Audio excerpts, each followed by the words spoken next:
পৃথিবীর সকল মানুষ, প্রতিবেশী দেশ সহ সবাই মা বেগম খালেদা জিয়ার জন্য আজকে পবিত্র জুম্মার দিনে আল্লাহ দরবারে সবাই দোয়া করছেন বেগম জিয়া সুস্থ হয়ে বাংলাদেশে যেন আবার রাজনীতিতে সক্রিয় হতে পারে।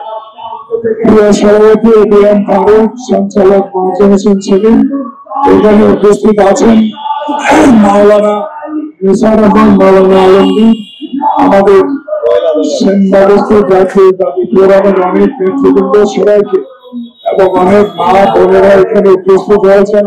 সবাইকে পবিত্র জুম্মার দিনে আল্লাহ দরবারে সবাই যেন দোয়া করে আল্লাহ আমাদের মা দেশ নেত্রী বেগম খালেদা জিয়াকে সুস্থ করে দেন।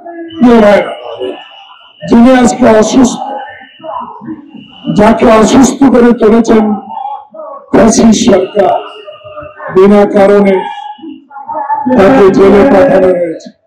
সে জেলের ভিতরে কি করেছে, কেউ কেউ বলছেন পয়জন দেওয়ার চেষ্টা করেছে, কেউ কেউ বলেছেন তাকে নানা রকম ষড়যন্ত্রমূলক ভাবে বাংলাদেশ থেকে ছিল বিদায় নেওয়ার একটা ব্যবস্থা করা ছিল। এইভাবে এই বিএনপির বিরুদ্ধে বহু ষড়যন্ত্র হয়েছে, বিএনপিকে ভাঙ্গার চেষ্টা করা হয়েছে। বিএনপির নেতা শহীদ জিয়া যিনি স্বাধীনতা ঘোষণা করেছিলেন, তাকেও চট্টগ্রামে আত্মগোপন করতে হয়েছিল একদল উশৃঙ্খল সেনাবাহিনীর দ্বারা। তাই আজকে বেগম জিয়ার জন্য শুধু আমরা যারা আমাদের দলের সমালোচনা করেন, তারাও আজকে বেগম জিয়ার জন্য মনে প্রাণে দোয়া করছেন। কারণ একটি কারণ, যে নেত্রী কোনোদিন আপোষ করেন না, যে নেত্রী গণতন্ত্রের স্বার্থে কারো সাথে রাজনৈতিক সমঝোতা করেন নাই, যে নেত্রী জনসেবা মানবতার নেত্রী, যে নেত্রী স্বৈরাচারের বিরুদ্ধে আন্দোলন করে আপোষের নেতৃত্ব উপাধি পেয়েছে, যে নেত্রী 16 বছর ধরে এই সরকারের সরকারের বিরুদ্ধে লড়াই করেছেন, সেই নেত্রী আজকে অসুস্থ। তাই আমরা আজকে সবাই আল্লাহ দরবারে এই দিনে পবিত্র জুম্মার দিনে আমার মা, বাংলাদেশের মা, গণতন্ত্রের মা বেগম খালেদা জিয়ার জন্য দোয়া করব।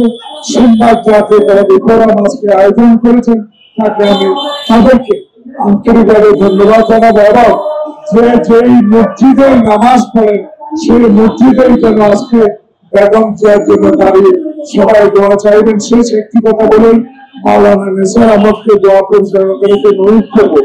একটি কথা বলি, দেশে বিরাজমান রাজনৈতিক সংকট দূরীভূত করার জন্য এই মুহূর্তে দরকার বেগম খালেদা জিয়া।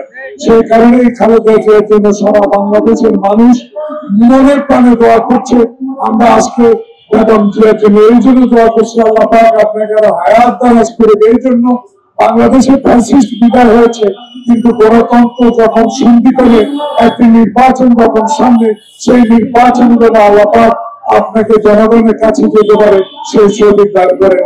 আল্লাহ হাফেজ।